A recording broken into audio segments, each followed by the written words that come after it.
SBS 뉴스입니다. 미국 국방부는 한미 방위비 분담금 협상과 관련해 한국의 분담금이 한국 경제로 되돌아간다며 증액 입장을 재확인했습니다. 조너선 호프먼 국방부 대변인은 현지 시간 16일 언론 브리핑에서 이렇게 밝히고 우리는 도널드 트럼프 대통령이 취임한 이후 계속 분담금 증액을 압박해왔다며 그것이 중동이든 유럽이든 아시아든 계속 지켜보면서 우리 동맹이 분담금을 약간 더 올리길 기대한다고 말했습니다. 한국에 대해선 분담금의 많은 돈이 실제로 재화 서비스의 면에서 한국 경제로 직접 되돌아간다는 것이라며 미군 기지에서 일하는 한국인 노무자 고용 등을 예로 들었습니다. 미국이 지난달 서울에서 열린 제11차 한미 방위비 분담금 특별협정 협상 5차 회의에서 당초 제시한 48억 9천만 달러보다 10억 달러가량 낮춘 39억 달러를 제시한 사실이 SBS 취재 결과 확인됐습니다.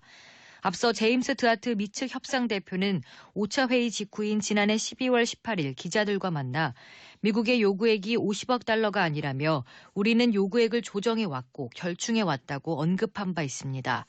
이와 관련해 정부 소식통은 미국이 지난해 협상 초기에 제시한 금액은 48억 9천만 달러였는데 지난달 5차 회의부터 미국 측이 한국의 동맹 기여를 일정 부분 인정해 39억 달러로 낮춘 걸로 안다고 말했습니다.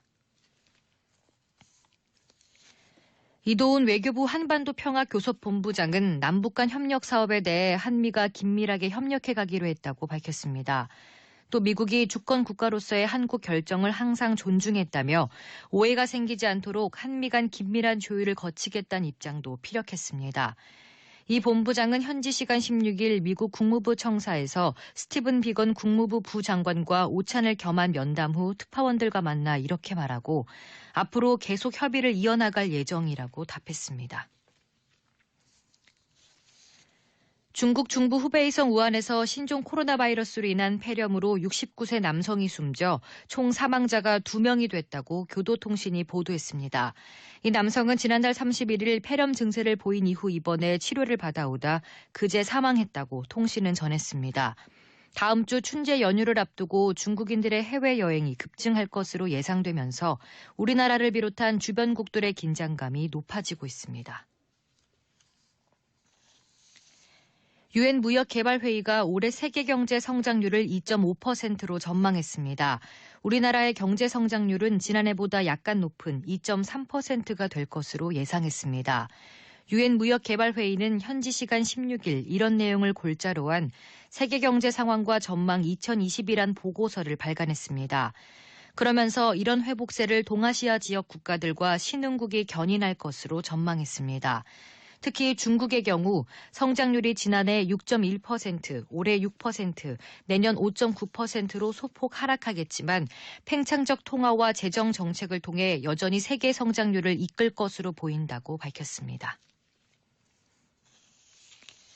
KT로부터 딸을 부정 채용해주는 형태의 뇌물을 받은 혐의로 재판에 넘겨진 자유한국당 김성태 의원의 1심 선고가 오늘 내려집니다. 서울 남부지법 형사 12부는 오늘 오전 뇌물수수 혐의로 기소된 김 의원에 대한 선고 공판을 엽니다. 김 의원에게 뇌물을 공유한 혐의를 받는 이석채 전 KT 회장에 대한 판단도 함께 나올 예정입니다. 금고 이상의 형이 확정되면 김 의원은 국회의원직을 잃게 됩니다. 어젯밤 8시 반쯤 경기 성남시의 한 2층짜리 다가구 주택 1층에서 불이 났습니다. 날씨입니다. 오늘은 전국에 가끔 구름 많겠습니다. 낮 최고 기온은 서울이 5도까지 올라가는 등 전국이 3도에서 10도로 어제보다 높아 낮부터 추위가 누그러지겠습니다. 강원 영동과 영남 동해안, 경북 북동 산지는 오늘 오후부터 비나 눈이 시작돼 내일 오후까지 이어지겠습니다. 오늘 전국의 미세먼지 농도는 좋음에서 보통을 보이겠지만 수도권과 강원 영서, 세종, 충북은 오전에 일시적으로 나쁨 수준이 나타나는 곳도 있겠습니다. 서울의 현재 기온은 영하 5도, 습도는 57%입니다. 주시은입니다. 뉴스를 마칩니다. SBS